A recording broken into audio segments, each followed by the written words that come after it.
আসসালামু আলাইকুম। সবাই কেমন আছেন? আজকে আলোচনা করব সাক্ষ্য আইন 1872 এর 118 ধারাটির শিরোনাম যে সাক্ষ্য দিতে পারে।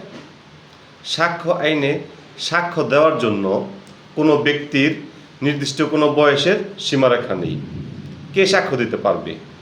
যে কোনো প্রশ্ন করলে প্রশ্ন বুঝতে পারে এবং প্রশ্ন বুঝে তার সঠিক উত্তর দিতে পারে, তাহলে সেই ব্যক্তি সাক্ষ্য দিতে পারবে।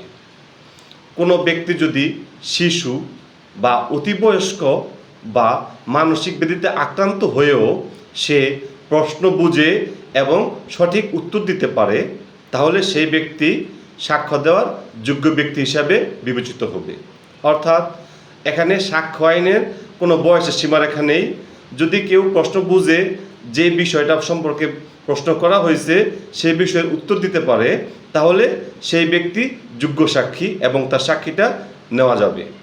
আর যদি প্রশ্ন বুঝতে না পারে, আর যে প্রশ্ন বুঝতেও পারলো না কিংবা প্রশ্নের উত্তরও দিতে পারলো না, যদি এমন কোনো সাক্ষী হয়, তাহলে তার সাক্ষী নেওয়া যাবে না।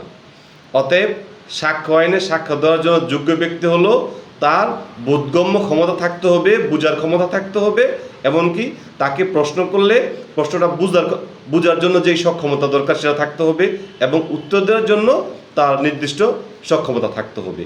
তাহলে সে যোগ্য সাক্ষী হিসাবে বিবেচিত হবে। ঠিক আছে, সবাইকে ধন্যবাদ। ভালো থাকবেন। আসসালামু আলাইকুম।